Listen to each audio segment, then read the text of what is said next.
solo el 10% de las organizaciones fomenta una cultura abierta de discusión sobre el fracaso, pero las empresas que lo hacen son 50% más innovadoras, dice Gallup.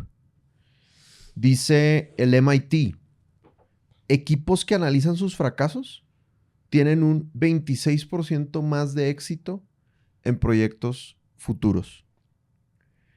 Y hablando de las personas, el Journal de Positive Psychology dice que reflexionar regularmente sobre el fracaso mejora la autoestima en un 18% y la claridad de objetivos en un 25%.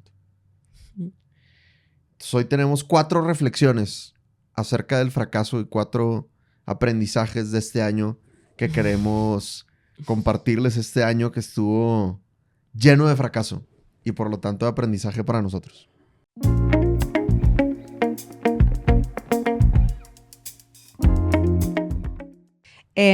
Pues bueno, empecemos con la carnita. Mi primer aprendizaje fue que puedes tener todas las técnicas de ventas, pero sin una mentalidad de abundancia, es como tratar de navegar en una lancha con puro remo, pero sin motor. O sea, no significa que no vas a llegar, pero significa que va a tomar mucho esfuerzo mental, físico, y que obviamente no vas a estar con la herramienta principal que hace que tus ventas se disparen. O sea, porque obviamente no puedes comparar la fuerza de un motor versus la de un remo.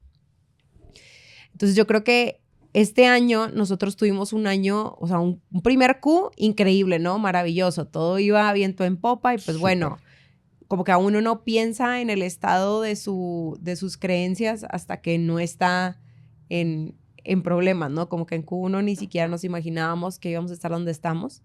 Y luego Q2 dijo, bueno, ok, ahora sí va a empezar el año de verdad. Ahí les va el primer reto. Y yo personalmente me sentí de esta manera. No puedo hablar por Dan y no puedo hablar por el resto de mi equipo, pero voy a compartirles cómo yo me sentí. A lo mejor ustedes se sienten identificados. Yo me sentía rodeada de puros no se puede, la economía, las empresas. Inclusive hubo un evento al que fuimos de PwC donde hablaban del reporte de CEOs a nivel mundial, que todo el mundo decía como el panorama de este año está horrible, es real, hay una recesión económica en varios países y en Colombia es como que se está viendo peor todavía a otros países del mundo, ¿no? Pero pues si Estados Unidos lo está viviendo, pues ¿por qué no lo va a vivir Colombia, no? Más aparte, pues todo el panorama político, muchos países en elecciones que siempre pues genera un poco de incertidumbre, ¿no? Y yo me acuerdo haber estado sentada en el episodio que tuvimos con Silvia Ramírez y que de verdad yo sentí que me estaba hablando a mí cuando dijo algo así como, no quiero quotearla idéntico porque en realidad no me acuerdo sus palabras exactas, pero fue como que el dinero no puede desaparecer.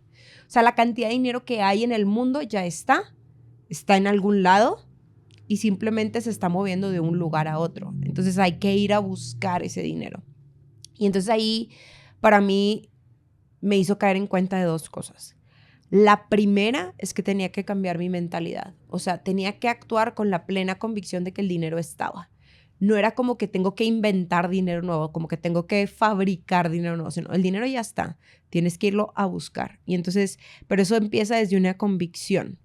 Y la segunda cosa es que teníamos que ir a buscar el dinero y que había algo que estaba cambiando en nuestro comprador y teníamos que saber qué era. O sea, uno tiene que adoptar una actitud de investigador y de tratar de resolver el misterio. O sea, la gente no te deja de comprar nada más por culpa de la economía. Esa fue mi gran lección. Es como hay algo a lo que tú no te estás adaptando, ¿no? Entonces, después de estos 2 como aha moments o cosas en las que me di cuenta, me puse a buscar el dinero, ¿no? Me puse a hacer muchas cosas, me puse a investigar al cliente, conversaciones, encuestas, etcétera. Tuvimos varias reuniones con el equipo comercial y yo caí en 3 conclusiones. mis resultados de ventas no eran producto de la economía o de que no se pudiera o del presupuesto de las empresas. Era que yo, de 3 cosas principalmente. Una era la falta de enfoque. Estábamos haciendo muchas cosas con poco impacto o estábamos haciendo muchas cosas pero como tirando a nivel metralladora a ver cuál pega y no siendo estratégicos al respecto.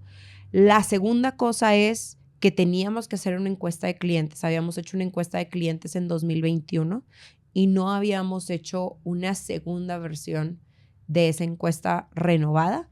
Inclusive se hicieron algunas encuestas, pero nunca se presentó el reporte y resultado de esos. O sea, como que siempre lo dejamos como cuando haya tiempo. Y pues, güey, nunca va a haber tiempo. Y de verdad, hoy en día pienso que conocer a tu audiencia es una de las cosas más importantes. Bueno, no a tu audiencia, a tu cliente. Una de las cosas más importantes y que hay que buscar el tiempo, que hay que estar en esa conversación constante porque si no, no te vas a dar cuenta en qué momento cambia el mercado. Y cuando eso suceda, lo primero que vas a decir es la economía, el país, el no sé qué. Y la tercera cosa es que yo tenía el control de mis resultados y podía cambiar mi situación. O sea, tan pronto empecé a tener estas conversaciones con los clientes, para mí era muy claro qué era lo que tenía que cambiar. Y fue demasiado rápido, tan así que al mes de que hice esas encuestas, más adelante vamos a platicar más a detalle de esto, pero al mes de que hicimos esas encuestas, triplicamos las ventas mensuales, ¿no? Y eso fue nada más ir y escuchar la gente que era importante. No escuchar todos los comentarios que te llegan, ¿no? Porque también, pues, nosotros al tener el podcast, al tener una comunidad en redes, al tener newsletter, pues, hay mucha gente alrededor nuestro que nos quiere, que nos quiere aportar y todo, pero pues no nos han comprado, no es nuestro cliente, pues, o sea, me caes muy bien y pues sí te puedo escuchar desde una perspectiva de audiencia, pero no desde una perspectiva de cliente, de tu transformación y tus expectativas es lo que importa. Y por último, leí por ahí un libro, me puse a leer mucho el libro de Brendon Burchard de The Motivation Manifesto. Y él escribe esto y lo voy a leer porque es un poquito largo, pero me encantó porque literalmente era como otra cosa que yo necesitaba escuchar en ese momento para cambiar mi mentalidad y entender que a veces las técnicas de ventas no son suficientes. Tú puedes saber la técnica, pero por tu mentalidad no vas a recurrir al arsenal de herramientas que tienes porque genuinamente en el fondo no crees que sea posible. Porque tú ya te la creíste, que la economía, que la crisis, que la no sé qué. Y ese es el principal problema.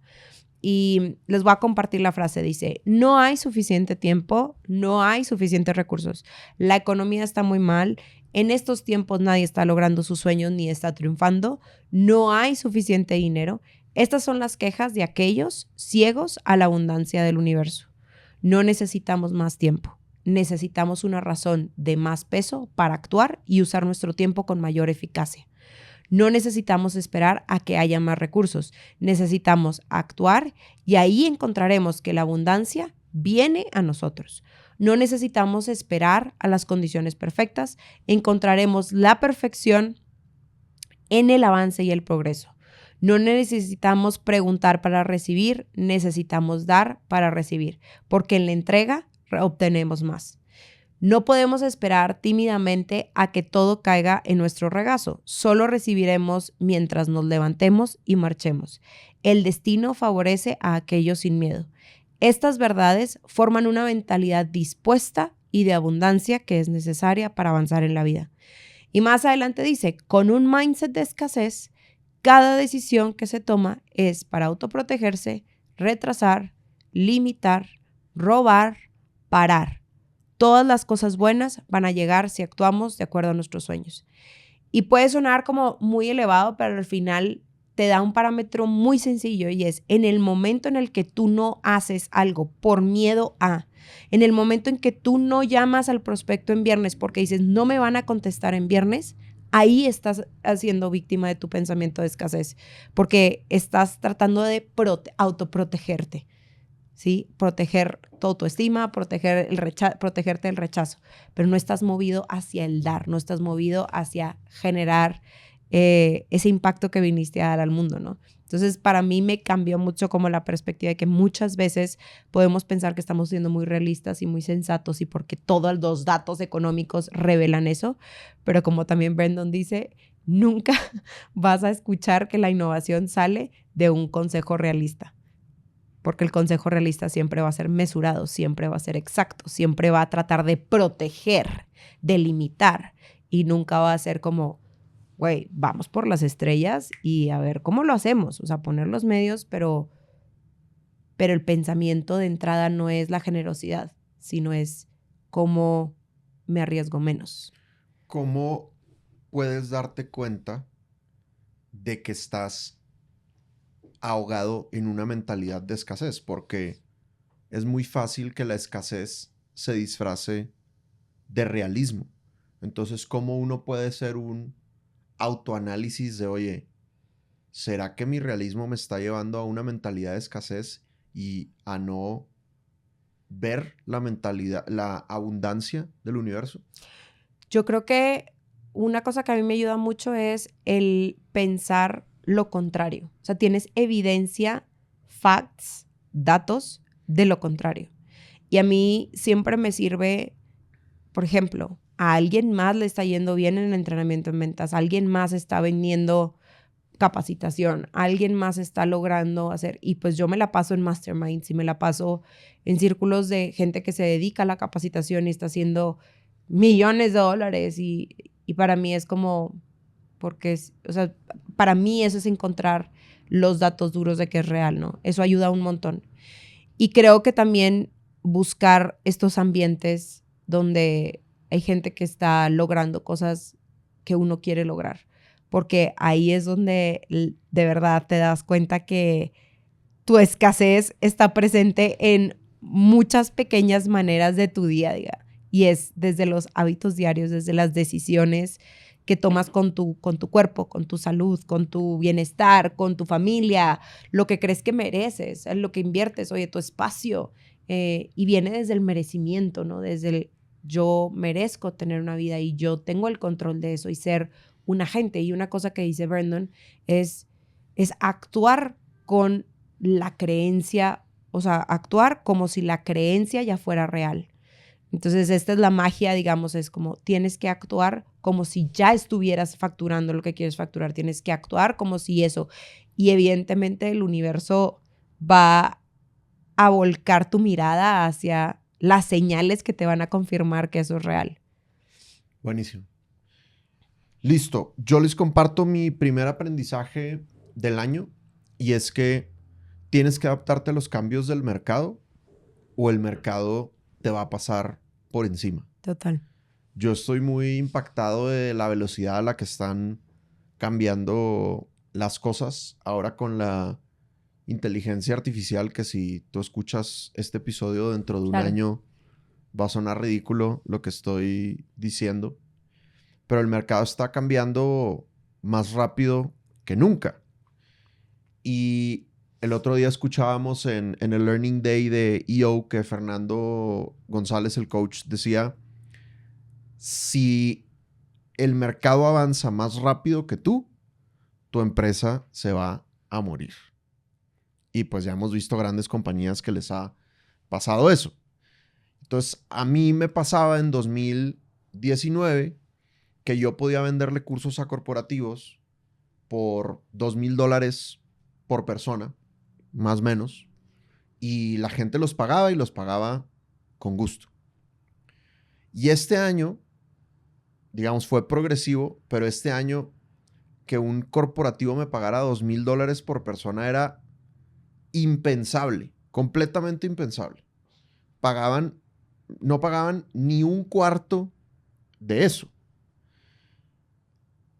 Tan es así que, como tú dijiste, el segundo trimestre del año fue muy preocupante para nosotros, grave. Yo me acuerdo que yo te dije, estoy oficialmente estresado. Para que yo llegue a decir eso es porque de verdad estamos, o sea, yo ya no estaba preocupado por ese mes, estaba preocupado por qué va a pasar en 3 meses o qué va a pasar en 6 meses si seguimos a este ritmo. Claro. Y impulsados por ese cambio de creencias, por ese salir de la mentalidad de escasez, salir de la mentalidad de abundancia, entrar a la mentalidad de abundancia, pues saliste a hacer esa investigación y a entender al mercado. Decía ahorita Brandon, en tus palabras, para recibir tienes que dar, ¿no? Pagamos un mastermind carísimo para rodearnos de gente que estaba haciendo las cosas bien y pues entendimos que está habiendo cambios en el mercado de la capacitación. Entonces, hace 5 años que yo vendía en $2,000 por persona, pues no había tantos buenos influencers de ventas en el internet. No había tantos buenos podcasts de ventas. No había tantos buenos canales de YouTube de ventas. No existía la inteligencia artificial. Claro. Y entonces antes era mucho más difícil adquirir buen conocimiento de ventas a menos que pagaras por él una buena cantidad de dinero. Y hoy en día, tú eso lo encuentras en el internet gratis. Sí, la información está más democratizada. La información está ahí y es relativamente buena información. O sea, tú le puedes ir a preguntar a ChatGPT, oye, hazme el embudo de Dolor Sandler y no te va a dar un súper buen embudo, pero te va a arrojar algo, un 50, 70%. Sí, algo para empezar, pues. Sí, relativamente decente. Eso hace 5 años no había manera, ¿no? Entonces, nos dimos cuenta que hoy el día el mercado ya no te paga por conocimiento, que era lo que nosotros vendíamos antes, sino que ahora el mercado está dispuesto a pagar por resultados. Y ahí fue, después de que en mayo yo no vendí nada, imagínate, el coach de ventas, que muchos me consideran gurú de ventas y pues les agradezco que me digan cosas tan lindas, pero pues es impresentable que yo en mayo no haya cerrado un solo negocio. Gracias a Dios mi equipo sí lo cerró y no, las ventas no dependen 100% de mí, pero obviamente es un golpe al ego durísimo que yo no haya cerrado ningún negocio en un mes completo. Entonces, después de estar en ese momento de oscuridad, salimos a investigar lo que el mercado necesitaba, hicimos cambios y relanzamos Sales Mastery, que ya no es un curso de ventas.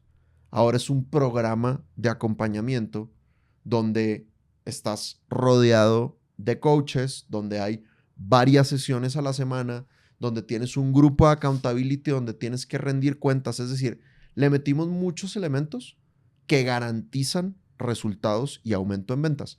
Tan es así que ofrecemos una garantía de aumento en ventas, claro, y si no, devolvemos el dinero y ya tenemos los casos de éxito. Y pues eso terminó provocando que en septiembre triplicáramos las ventas del promedio que llevábamos en el año y ha sido nuestro mejor mes en la historia de la compañía. Pero tuvimos que estar en ese momento de oscuridad y de falta de claridad total para decir, oye, el mercado ya no es igual. Claro. El mercado está cambiando. Y que al final también uno puede, volvemos a lo mismo, o sea, tú puedes, en esa situación particular, puedes quedarte y decir, todo lo confirma. En Colombia la economía está horrible, o en México la situación política hizo que todas las empresas, toda la economía se desacelerara, o sea, puedes echarle la culpa a N cosas, pero sí, creer y tener la convicción de que tú tienes el control y de que hay algo que tú puedes hacer para cambiar eso, es oro. Así es. Es oro y hace que te vuelvas un poquito, que tengas un poquito de curiosidad para saber dónde está el dinero, ¿no? Y aterrizando esto a una práctica, pues yo lo que les diría es lo que aprendimos en EO y en Scaling Up, en los hábitos de Rockefeller, y es que todos los líderes de la compañía deben de sentarse por lo menos una vez a la semana a hablar o con un cliente o con un empleado. Porque muchas veces cuando uno está como líder de la compañía, te elevas, claro, y empiezas a confiar demasiado en tu creatividad y en tu inspiración y en los libros, en tu intuición y en los libros que estás leyendo, claro, y se te olvida salir a la calle. Y no fue hasta que nosotros salimos a la calle y le preguntamos a los clientes que entendimos lo que el nuevo mercado está exigiendo. Y justamente ayer veía un contenido que decía como, no se te puede olvidar a quién sirves. Y es como que a veces también se nos olvida y desde las ventas a veces caemos en ese pecado, digamos, de pensar que cerrar negocios, que el cierre, que el cierre, que el cierre. Y es como, dude, hay una persona atrás de esa venta que tiene problemas, que tiene una situación puntual que tiene que solucionar. Y esa situación le genera problemas y estrés en su vida personal. Claro. Y si tú no estás indagando eso y no sabes esa información, estás haciendo mal tu chamba de vendedor. De acuerdo. Porque no vamos a... Por eso las ventas tienen mala reputación. Porque no lo vemos como un vehículo para servir a los demás y para acercar soluciones a las vidas de los demás. Que les den menos estrés, que les den más calma, que les generen más riqueza, que los ayuden a vivir más tranquilos con su familia, lo que sea el sueño de esa persona. Pero estamos acercando a la gente a su vida de sus sueños. Entonces, me parece importante. Y otra cosa que vimos en EO, me acuerdo en una sesión de Fernando que decía como estos cambios del mercado son naturales y todos los productos actúan como, tienen una curva como en S, ¿no? Entonces tú empiezas con tu producto, empieza la curva subiendo y empieza a subir, empieza a alcanzar un nivel de ventas y luego te empiezas a desacelerar y empiezas a caer lentamente, ¿no? En ese periodo de esa curva donde va cayendo, uno tiene que empezar a hacer esta chamba otra vez. Idealmente uno debería estar preparado para ese momento y estar indagando el mercado para que pues no sea una S tan abrupta, una caída tan dura, ¿no? Pero pues el punto es que cuando empiezas a notar esa desaceleración, ya sabes, es hora de ir a indagar y adaptarte a los cambios del mercado y a lo mejor algún ajuste por ahí tengas que hacer, ¿no? Porque Sales Mastery técnicamente se quedó como el mismo producto, pero simplemente le incluimos elementos para garantizar el resultado. ¿Por qué se provoca esa S? ¿Por qué es así el ciclo de vida de los productos y servicios? Porque empieza a haber más competencia, porque hay gente que te empieza a copiar, obviamente, empieza a haber más oferta, es parte de la economía, empieza a haber ciertas tendencias o necesidades, la innovación tecnológica, entonces empieza a haber también pues más información para el consumidor. No sé, creo que hay muchas razones, pero esas son las que se me ocurren. Ese diferenciador nunca es permanente, ¿no? O sea, exacto, a fin de cuentas, no va a ser siempre relevante. Uno siempre tiene que estar en la búsqueda del siguiente diferenciador que va a lograr esa curva ascendente otra vez en la S. Exacto. Yo este año, por ejemplo, he visto muchos cursos de ventas que es como cursos de venta con IA. Y es como, eso es un fad. Porque ahorita estamos en la boga del IA. Claro, pero, güey. Es como cuando en los 90s probablemente salieron como cursos de ventas con internet, ¿verdad? Cómo utilizar el internet en tus ventas. Exacto, o Excel o whatever. O sea, inclusive, por ejemplo, todos los que nacieron con el hábito de Excel como CRM, antes de que existiera el CRM, era como, tienes que usar Excel como CRM. Claro. Entonces, uno tiene que... Yo creo que esto es trasladable a todos los negocios, ¿no? Ya empiezan a existir ciertas cosas que se consideran, que ya no son innovación, sino que deberían de ser un fijo. Entonces, yo sí creo que en los siguientes 2 años vamos a ver que, güey, nadie va a esperar que le enseñen una cosa sin que venga incluida la inteligencia artificial. Claro, y ya no es un diferenciador. Es lo mínimo. Exacto, ¿no? Exacto. Entonces, digamos que por eso es tan importante como esas conversaciones de innovación y del mercado, y que uno como fundador o como dueño, inclusive como vendedor, tienes que estar al tiro de lo que está pasando alrededor de tu producto porque lo vas a empezar a observar en las objeciones de venta. Tercer aprendizaje del año. Este está bueno, raza. El burnout es señal de más que cansancio. Si no sabes qué es burnout, es un término que utilizan los gringos como para decir de que quemaste todos tus cartuchos. Se te quemaron las pestañas de cansancio, básicamente. Cansancio extremo. Sí. Exacto, es cansancio extremo. Y yo creo que, pues, mi gran aprendizaje es que es más que cansancio, ¿no? Uno de los grandes fracasos que tuvimos este año fue que algunos miembros del equipo, pues, estaban súper en burnout, en este cansancio extremo. Y en específico tuvimos como una renuncia que, pues, a nosotros particularmente nos dolió mucho. Era alguien muy importante, estaba cumpliendo todas las metas, estábamos como en una trayectoria muy cool y su renuncia fue pues repentina, no nos lo esperábamos y pues definitivamente fue porque algo literalmente tronó.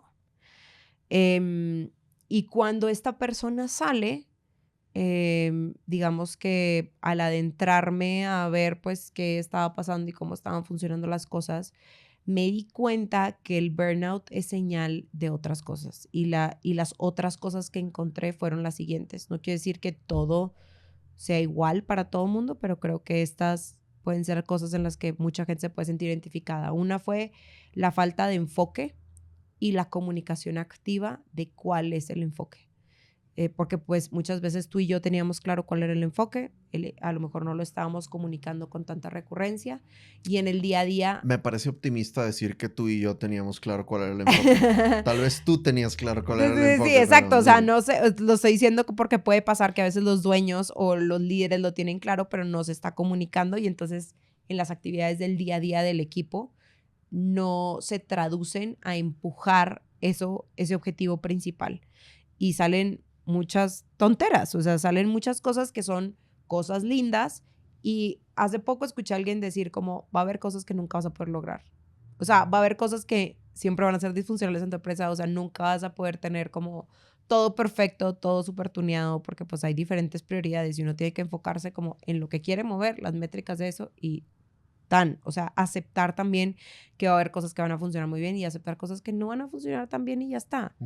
La segunda cosa o la segunda, sí, como cosa que observé que era un problema era que no medíamos tan bien como con tanta disciplina el impacto de todas las cosas que hacíamos.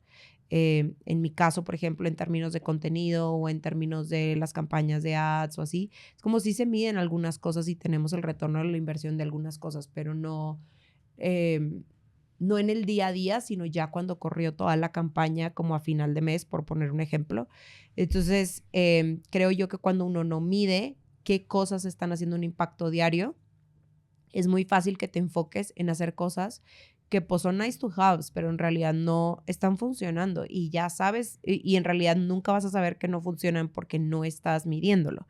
Claro. Entonces, si bien hay que estar haciendo experimentos y exponerse al fracaso, no sirve fracaso que no mida su impacto. De acuerdo. Porque te puedes estar dando en la jeta y puedes estar obsesionado en que algo funcione cuando si lo midieras te darías cuenta que hay cosas que si las mides tienen un impacto. Y creo que esto pasa pues también en las ventas, o sea, en la prospección, en tus porcentajes de cierre. O sea, hay mucha gente que todavía se niega y se resiste a usar un CRM o que se niega y se resiste a anotar su recetario. Y no lo hacen porque eso va a sacar a flote las cosas específicas y es más fácil alimentar mi ego diciendo como estoy súper ocupado, ¿no? Estoy haciendo un chingo de cosas. La tercera cosa es el entrenamiento de liderazgo. Yo creo que a nadie en la vida nos educan para el liderazgo, ni en la escuela, ni nadie. Y más cuando uno emprende, pues uno entra como a las patadas. Y yo creo que una parte muy importante del liderazgo es entender que nosotros somos como los directores de una orquesta. ¿Cuándo ves a un director de orquesta que se vaya a donde están los músicos y toque el instrumento para alguien más?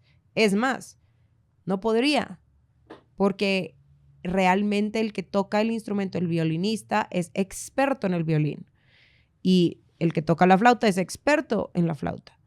Y yo creo que a veces como líderes se nos olvida que somos directores de orquesta y que si nos ponemos a hacer las cosas que le corresponde a otra persona, inclusive no contabilizamos esa curva de aprendizaje de esa persona, eso va a terminar quemándonos las pestañas, porque vamos a terminar, o sea, no se puede ser quien hace y además quien mide y quien hace accountability. No puedes hacer, o sea, al principio uno como dueño pues lo hace todo un poquito, pero no debiera. No se puede hacer de forma óptima. Uno tiene que moverse hacia la especialización. Y por último, el otro defecto que vi era la falta de procesos. Y pues esto lo estamos viendo a lo largo de todo. Tenemos un proceso de ventas, digamos, y tenemos algunos procesos puestos en pie en otras áreas, pero no en toda la compañía acompañada del viaje del cliente, ¿no? Y eso está, pues hoy en día está despertando que nuestro enfoque el siguiente año sea como enfoque férreo en una sola cosa, tener súper mapeado el journey del cliente de esa sola cosa, o sea, como... y definitivamente, pues el no tener esas cosas genera un cansancio excesivo. Correcto. Porque la gente está haciendo, o sea, falta de enfoque, no medir, no tener entrenado liderazgo y la falta de procesos, O sea, piensa en las consecuencias de cada una de esas cosas y pues Claro, claramente es un una caos. anarquía en tu vida. Exacto, ¿cómo no te vas a quemar las pestañas? ¿Cómo no vas a estar completamente quemado, no? Hay una frase de un libro que a mí me encanta que se llama You Are a Badass, que en español mexicano se traduce a tú eres un chingón y en español colombiano es tú eres una berraca, un berraco. La autora se llama Jen Sincero y dice como el único fracaso es rendirse o darse por vencido. Todo lo demás es solo recopilar información. Y entonces cuando uno empieza a darse cuenta que entre más hagas pruebas, entre más iteres, más vas a fracasar. Pero lo importante es que esa cultura de fracaso o de prueba sea como corta. O sea, medimos, ya sabemos que eso no funciona, next. Ya sabemos que eso no funciona, next. Y estar midiendo, porque si no haces eso, entonces pues sí, vas a caer en los mismos fracasos siempre o vas a vivir en un estado de como si no hicieras nada, que creo que también es una forma de darte por vencida, ¿no? Porque mentalmente ya te diste por vencida y quieres imponer tu manera a que sea la manera que funciona el mundo. Y pues el mundo está funcionando a su manera, ¿no? Tú eres el que se tiene que adaptar. Eso es parte de donde se encuentran como las buenas ideas y las cosas que funcionan, ¿no? Sí, y yo creo que cerrando el punto de el burnout es señal de más cosas, pues ojalá a ti y en tu equipo no te pase lo que nos pasó a nosotros, ¿no? Que perdimos a una persona que queríamos mucho porque un día explotó y no nos dio opción a negociar y en ese momento a ti y a mí nos sorprendió demasiado, o sea, como que no la veíamos venir para nada, pero después de hacer la reflexión y después de que pasaron meses y fuimos descubriendo todo lo que esta persona hacía porque no le enseñamos a delegar, para nosotros fue como, ¿cómo no renunció antes, güey? Fue O sea, demasiado evidente. claro, o sea, Sí, claro. obviamente, güey, obviamente esta persona iba a estar cansada de manera extrema y todos estos 4 aprendizajes que mencionas de la falta de enfoque, la falta de procesos, es como cada vez a nosotros nos quedó más claro, obviamente iba a renunciar. Entonces, la invitación a los que nos están escuchando es, pues ojalá y no les tenga que pasar algo tan extremo, sino empiecen a revisar si su equipo está cansado y pues dense cuenta que el cansancio puede ser señal de esas 4 cosas que mencionó Tere o de otras cosas. No es exclusivamente cansancio sí, físico. No es el ratio de horas de trabajo nada más, Así también es. hay un cansancio emocional, también puede haber cosas en su vida personal, por ejemplo, que estén sucediendo que al final hace que el trabajo sea demasiado. Sí. Listo. Y último aprendizaje. Último aprendizaje del año. Y para terminar en una nota un poco más positiva y no de tanto fracaso, Sí, sí, sí. es que no se te olvide que hay demasiado dinero en los clientes que tienes y en los clientes que has tenido. Claro. Cuando relanzamos Sales Mastery con esta renovada que le dimos, lo primero que hicimos fue ir con los clientes que han sido fieles a nosotros y la gente que primero compró el nuevo programa de Sales Mastery, que es nuestro programa más caro, era la gente que ya había invertido en el bootcamp de prospección, que después invirtió en fundamentos de ventas y que después invirtió en el coaching personalizado. Entonces, esa gente que ama Sandler, que va, que lo aplica, que ha visto resultados, le dijimos, oye, tenemos este nuevo programa que incluye esto y esto y esto y esto, y tiene la verdad. Y dijeron, de una. Y gracias a ellos fue que tuvimos ese mejor mes de la historia y que triplicamos las ventas. Entonces, uno de mis objetivos en enero, que regresemos al mundo real después de unas merecidas vacaciones y de que logramos rescatar el año, gracias a Dios, va a ser agarrar la lista que ya la tenemos organizada de todos los clientes por orden de quien más me ha comprado a quien menos me ha comprado y a todos esos voy a ir a venderles Sales Mastery y estoy seguro que vamos a sacar mucho billete de ahí para que se preparen. Exacto, así ¿no? que si sabes que estás en esa lista. Si estudiaste bootcamp o espera fundamentos la o llamada. coaching, así es, te vamos a buscar. Y en noviembre, a principios de noviembre, en octubre, perdóname, le di un entrenamiento a unos nuevos clientes favoritos que tengo, que no voy a revelar su nombre para no revelar sus secretos. Y la pasamos súper bien, fue un viaje, estuvo muy Para cool. que el mundo no sepa que son tus favoritos, más Para bien. que el mundo no sepa que son mis favoritos. Se va a desatar una competencia. Y nos enfocamos mucho en prospección en el entrenamiento y les conté del CARE, ¿no? De los clientes que tienes que cuidar, adquirir, recuperar y expandir. Y entonces ellos tuvieron la idea brillante de ir a su base de datos de clientes de toda la historia y en vez de ir de salir a buscar clientes nuevos, que también lo están haciendo, pero le metieron mucha energía a repasar la base de datos de clientes antiguos, es decir, los clientes de recuperar. Y de ahí sacaron mucho billete. O sea, llamadas de, oye, fulanito, hace 2 años no hablamos, hace 3 años no hablamos. Como que, ¿qué? Uno de los clientes de recuperar, gente que hace años no les compraba, ya les compró toda la producción del próximo año. Es una locura. Moders. Es absurdo. Y entonces ahora tienen un problema de operación, ¿no? De cómo amplían la planta, la fábrica para poder seguir vendiendo más, pero el problema de ventas ya no lo tienen. Pero ellos llevaban 2 o 3 años sin llamar a ese cliente que probablemente hace rato estaba listo para comprar. Entonces yo creo que es común que nos pase en las empresas que estamos buscando la plata en clientes nuevos, que está muy bien, y obviamente en Sandler lo enseñamos y somos muy fans, pero descuidamos a esa gente que en algún momento ya nos compró y que incluso estuvo contenta. Y que estadísticamente es un ciclo de cierre más corto. O sea, eso Mucho también más está corto. mega probado. No tengo el dato aquí en caliente, pero sí, si quieren googleenlo, pero de verdad es un porcentaje muy radical la diferencia del ciclo de cierre de mantener. Correcto, así es. Entonces, por más que estén escuchando este episodio a mediados o finales de diciembre, pues si alguno no está de vacaciones, pues que sepan que el año no se ha acabado y que puede haber gente que ahorita quiere gastarse su presupuesto o clientes que en este momento están en un dolor profundo. Así que puedes empezar por repasar tu lista de clientes de toda la historia, porque seguramente vas a encontrar un buen porcentaje Por que lo tengan menos dolor. reactivar la conversación. Correcto. Y si estás escuchando este episodio y ha arrancado el año, pues todavía mejor. ¿Cuál va a ser tu estrategia para venderle más a los clientes que ya tienes o los clientes que quieres recuperar? Oye, y nada más también quiero concluir que a pesar de que tuvimos estos fracasos, algo que aprendí hace un año que fui a uno de mis masterminds, decían como el fracaso no es derrota. O sea, la palabra fracaso en inglés es failure.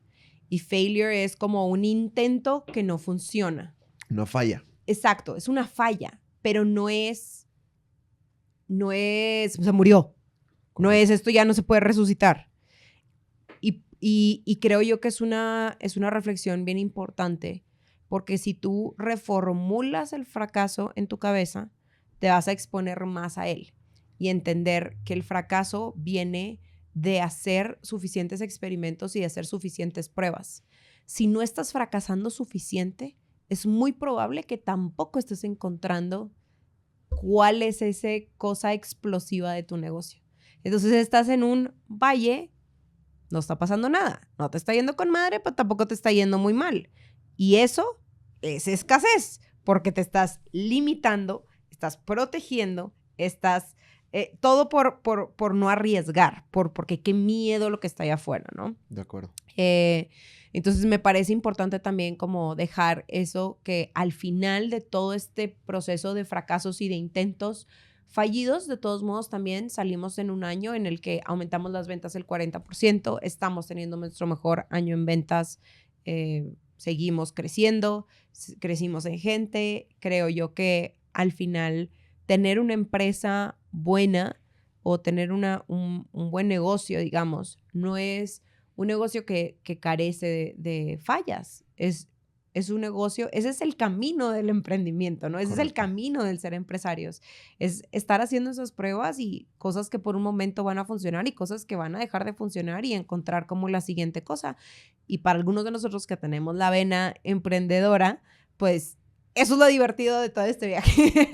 Sí, no, la Yo vida sé que a lo sería muy mejor aburrida. algunos estabilizadores les está dando así como que cortocircuito, pero Sí, o sea, el ser emprendedor es valle o sea, esos picos y valles locos, y es asumirlo y aprender a disfrutarlo, porque también, si no, pues te mueres y el mercado acaba contigo, ¿no?